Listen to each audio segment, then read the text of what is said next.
Hi friends, Shay here. So today I am here to wrap up the rest of my reading for the month of April, but I'm also here to talk to you about my friends at Vaunt. They are currently doing a Mother's Day giveaway kind of situation. I'm really excited, and they sent me a new product to celebrate and to tell you guys about. So I'm going to tell you about the two different reading lamps that I have from my friends at Vaunt. So first off, I've shown this one off in a couple of videos. It's a great little clip-on light. You can clip it on your nightstand, and it's got this great light. You can adjust the setting on it. It's got 3 different ones, so you can choose your brightness, and it's bendy and very portable, very lightweight. I've used it to light a couple different videos, and it's really fantastic. I really love this particular one. They also sent me a smaller, like travel-sized, more reading lamp, and this is one you would actually like clip it on your book. So, you know, you would clip it at the back and read. This one's not currently charged, so I don't know if it's got any juice in it. Oh, it does. And it's a warmer light as well, so it's great for nighttime reading. And it also has 3 different settings. So you've got 1, 2, and 3. So definitely lots of variety with their reading lights. Again, I really like them. There's a discount code down below as well, where you can use it to get 10% off your purchase. And I highly recommend these for Mother's Day. And again, all of the giveaway information is linked down below. So with that little product plug out of the way, let's get into what I actually read in the second half of April. So I'm gonna start with the things that I have physically, and then we'll jump into the digital reads. If you're looking for my manga, I did an entire log for the entire month that's a vlog. I will leave that linked in the corner so you can check out that video if you're looking for my manga details. So first up, we've got Wilde in Love by Eloisa James. I buddy read this with Dylan over at Dynamic Dylan and Lindsay over at Lindsay Tut. This was a wild ride. This very much deals with like fandom, and it was just over the top. Our hero had a stalker and everything. Like, it just, this one didn't work that great for me. I'm gonna be honest. I gave it 3 stars. The reason why I gave it 3 is the things that I didn't like about it were like 1-star level really bad, but the things I loved about it were 5-star really good. So I just think this particular Eloisa James wasn't for me. I do have most of the Wilde series, so I'm hoping that in the next book it's going to be less fandom stalkery, a little more like actual historical romance. But I know that Lindsay had very similar feelings as well on this one, and it was just not for us. And then Dylan kind of felt the same way. We were all just kind of like, wow, that took a turn. So yeah. Anyways, not our favorite. Gave it 3 stars. Still going to give Eloisa James a shot, though. Then we have Once Upon a Kiss by Claire Cross. I got into this about 100 pages, and I just got bored. This is not what I thought it was going to be. I did not have a good time. Would not recommend not keeping it in my collection. Next on the list, I have Must Love Cowboys by Carly Bloom. I love Carly Bloom's Cowboy series. This Once Upon a Time in Texas series in particular is really good. So another story from Carly Bloom, Big Bad Cowboy, which I've already read and reviewed on this channel, is also in the second half of this edition. But I really loved this. I thought both Bo and Alice were fantastic characters to read from. I was really rooting for their story from the word go, and I just had a great time with this. Solid 4 stars. You know, give me a good cowboy romance. I'm happy girl. Next, I have A Wedding on Lilac Lane by Hope Ramsey. Now, this one I ended up giving 3.5 stars. I had a bit of a harder time connecting to the actual couple in this particular story. Ella and Dylan were not bad characters, but I just felt like because it was all centered around a wedding, it focused more on like the whole town and the wedding shenanigans rather than the couple. And so this one fell a little flat for me because of that, but I still really enjoy it, and I really enjoy Hope Ramsey as an author, so I do recommend checking out her work. This was just not the right book for me. Next, I picked up A Queen in Hiding by Sarah Kozloff. Now, I ended up giving this 3 stars. It's a solid start to a fantasy series. I just am not sure I want to continue it right now. I feel like I need to finish up some series before I dive headlong into the rest of this. It does only have 3 more books, and they are all already out. They did a quick publish of this one where they did 1 a month last year. I might end up picking them up, but I might not get to them for a while. I don't know. I'm still on the fence. but I had an okay time reading this. It didn't do anything particularly bad or offensive. It was just what it was. All right, next up we have Unhinged by Helen Hart. This is the volume 2 of the Blood Bond Saga. This is like short, almost serialized short stories installments. So there's 5 total volumes, but there's 3 kind of parts in each book. So in this one, it's vampires, and we have a vampire queen who's up to shenanigans and causing problems between our main couple. Basically, our hero was kidnapped by this vampire queen for like 10 years, and then all of a sudden he got let go. We don't know why. And he's like fiercely wanting to mate and be with this particular woman, our heroine. It feels fishy, nobody knows why, and it's just fast-paced and a lot of fun. So if you're looking for just really fun vampires and they bang a lot, this is going to be a great fit for you. But there is some trauma, obviously, so if you have triggers, probably avoid this author. She tends to have triggers within her books. Next, I have The Queen's Rising by Rebecca Ross. Again, another solid 3-star YA fantasy. I did have a good time with this one, but I don't really have a desire to pick up the next one. This was pretty self-contained. Had a good time. No need to discuss more on it. That's just how I feel about it. Like I said, it was fun. I don't know if I'm intrigued enough to keep going. I might look up some more reviews on the second book and see if I feel up to it. All right, next I have Abandoned by Meg Cabot. This was our Tell It Again pick for the month of April. We've already done an entire live show discussing this, so I will leave that linked in the corner. This is a Hades and Persephone inspired story. This is really good setup for book 2. We will be doing book 2 in June, so I'm very much looking forward to that as well. So if you still want to catch up, you're welcome to.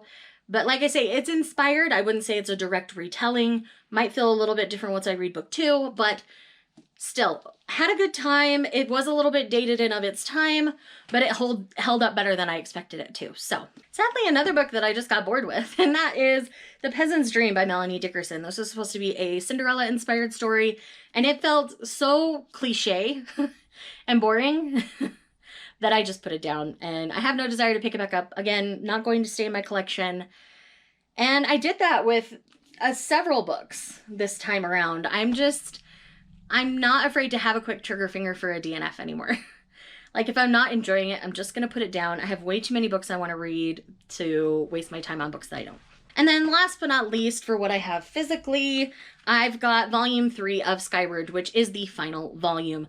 Now, this series was a lot of fun. I was really pleased with the conclusion. It's open-ended enough that if this team ever wanted to revisit this particular world in another series, they could.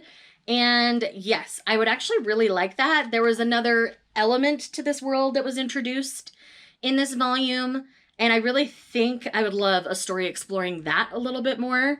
So yes, that's how I feel about Skyward. I do highly recommend picking up this comic series. All right, let's move on to the things that I read digitally. So I've got some arcs here up front. So I've got A Marriage of Equals by Elizabeth Rolls. This one was just okay. I felt like it leaned a little too hard into the racial differences, and that became kind of what the book was all about. But it did do some great things by giving our female lead a job rather than, you know, just expecting her to get married to do well enough for herself. So it wasn't all bad. It was just fine. For a historical, it wasn't bad at all. I would try another Elizabeth Rolls book in the future. I just think this one wasn't quite the right fit for me. I didn't love our hero very much. He kind of took down the story for me. Then I've got How to Train Your Earl by Amelia Gray. This was cute. This was fun. Feels like a very standard historical for me. Not much to say about this one. The next one I have here is A Wicked Bargain for the Duke. This is part of the Dukes of Hazzard series by Bingham Frampton. Now, this one was about the guy who ended up with the dukedom from book 1 in the series. That's all I'm going to say that way. That happens in like the first chapter of book 1, so I'm not really spoiling anything.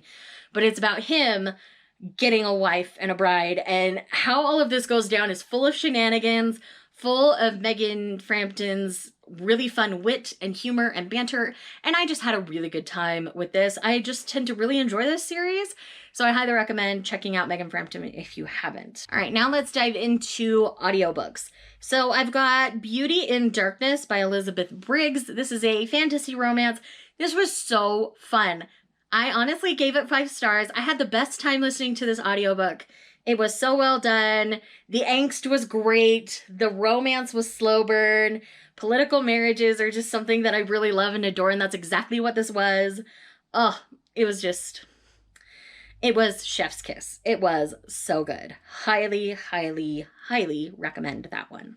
All right, another fantasy romance that I really ended up enjoying was Beyond a Dark Shore by Jessica Leek. I remember hearing early buzz about this book, but I didn't hear much after that. This is more like Viking and Fae kind of inspired.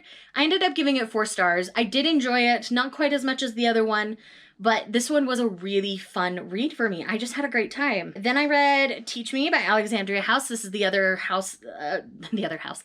book in the Romeo series. And this one, I didn't love quite as much as book 2. I would still give it a 4 though. The sexual dynamic was really interesting. And even though there was a teacher-student dynamic, they don't actually hook up until he's no longer her student. And age-wise, there isn't that like taboo age gap part of the power dynamic. And it is BDSM in the bedroom, so if that's not your dynamic, just know that before you step into that one. And I just had a really good time with that one. All right, a couple of shorter audiobooks that I did before I talk about one where I did I binged an entire series. So I've got Son of a Beach by Mia Sosa. This one was super cute and super fun. Solid 4 stars. Mia Sosa is a BIPOC author. She is Black and Brazilian, I believe is the mix for her. But I really loved this. It was so fun and so cute and so short. So if you have the Audible Plus catalog, it's available for you to download through that. And it was just so cute. I loved it so much. Speaking of really, really cute, the next book in the Cara Bastone Audible Original series, so the sequel to Call Me Maybe, is out. I had no idea it was coming out. It's called Sweet Talk, and it follows the brother of the lead girl in Call Me Maybe, and I loved his story. It was so good. I loved everything about this. There is kind of a post-traumatic thing going on as well, so just know that before you go into the book. But it was so good. I loved it so much. And I did figure out the mystery part of this much faster than I did the previous book. But I still had a great time. Solid 5 stars. I love Cara Bastone. I'm basically a Cara Bastone fangirl anymore. All right. And then the last thing we have to talk about... Oh, no, not the last thing. There is an arc that I missed. The Nightborn by Isabel Cooper. This is a medieval feeling Highlander style romance. Has some fantasy elements to it. Really enjoyed it. But I sadly don't remember too much about it now that I've had some time away from it. But I remember enjoying it as I read it. It's just not one that's sticking with me very well. Okay, so now the final thing we're going to talk about is the Temptation Saga by Helen Hart. Now, I know this series isn't for everyone. This author isn't for everyone. But she writes quick, dirty, smutty books, and I just eat them up. They are like candy to me. So I binged all 7 books on audio because they're all in the Audible Plus catalog. So the first book is Tempting Dusty. And there are trigger warnings throughout the series. So just be aware of that. I think I tried to put them all in my Goodreads reviews, but I can't remember if I did very well on that. But there is all sorts of triggering content, trigger warnings for cancer, for sexual abuse, sexual assault. There's all that kind of stuff woven throughout the series. So if you have triggers, Helen Hart is probably not the author for you, as I said when I talked about her other book that I read this month. But I honestly eat them up like candy. I really enjoy them. So if you're just looking for a quick, fun, dirty, smutty read, like... give her a try if you aren't sensitive to triggers. But if you are, please tread cautiously. And if you need to know about specific triggers, feel free to ask me or check Goodreads. And at the beginning of each audiobook, they do put a trigger warning, which I really appreciate, so that those who have triggers can tread cautiously. So with that said, that is everything. I ended up reading 46 books total in the month. of April. So if you've missed what I already talked about, I'll leave that linked in the corner. And remember that my friends at Vaunt are doing a giveaway. All the info's down below. I have both products linked down below as well if you're interested specifically in the products that I have. So thank you again. I'll see you guys in the next one. Bye.